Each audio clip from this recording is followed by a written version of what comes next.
এখন চলছে festival season. এবারে এসেছে গণেশ চতুর্থী। গণেশের ভোগের জন্য গণেশের অত্যন্ত প্রিয় খাবার মোদক। আজকে বানাচ্ছি মোদক। কড়াতে কুড়োনো নারকেল দিলাম, বাড়িতে নিজেই বানিয়েছি, নারকেল কুড়িয়েছি, কড়াতে দিয়ে দিলাম।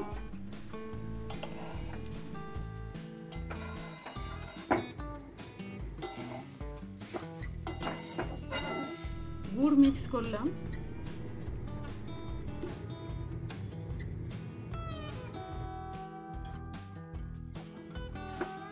গুড় আর নারকেল একসঙ্গে ভেজে নিলাম।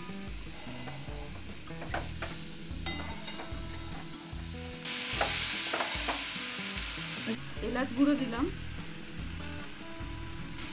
এটা কিছুক্ষণ ভাজার পর এটা পুর তৈরি হলো, মোদকের পুর।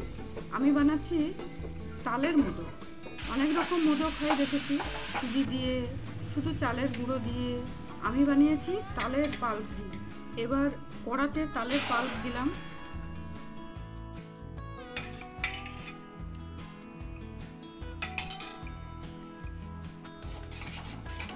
চালের গুঁড়ো অ্যাড করলাম,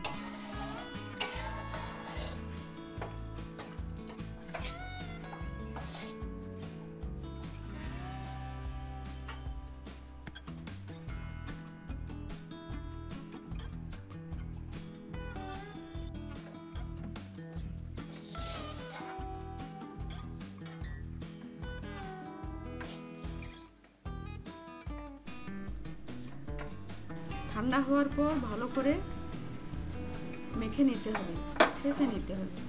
আটা মাখার মতো নরম ডো তৈরি হবে।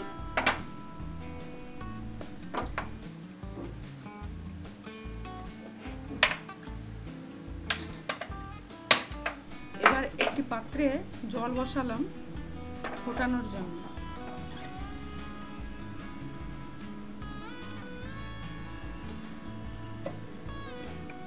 মোদক মোল্ডে একটু করে ঘি লাগিয়ে কিছুটা মিশ্রণ মোদক মোল্ডে দিয়ে দিলাম, মাঝখানে পুর দিলাম, আবারও কিছুটা মিশ্রণ দিয়ে বন্ধ করতে হবে। মোল্ড খুলে নিলেই তৈরি হলো মোদক। হ্যাঁ, একটা কথা বলতে ভুলে গেছি, শুরুতে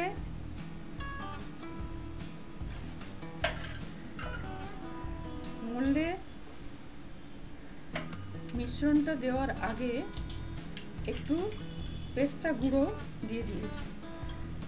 ড্রাই ফ্রুটসে পেস্তাটা দেখতেও ভালো লাগে, খেতেও খুব ভালো লাগে। এবার মোল্ড খুলে নিলেই তৈরি হলো মোদক।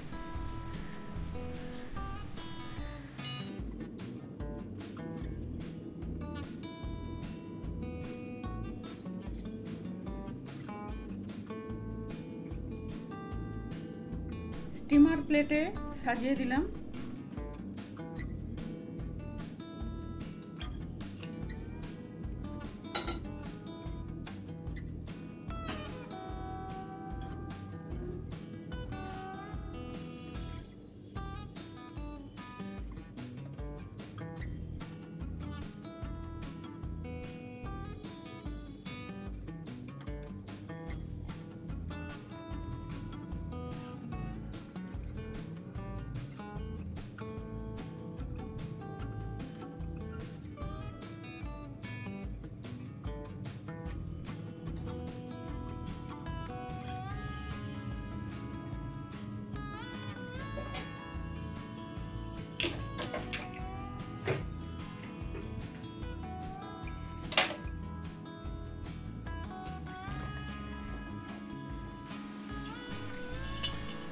পাত্রের জল ফুটে উঠলে স্টিমার প্লেট ওপরে রেখে ঢাকা দিলাম।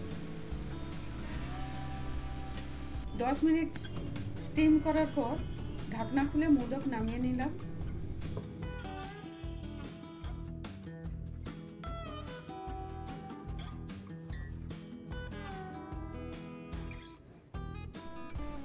মোদকের ওপর একটু করে ঘি দিয়ে দিতে পারেন।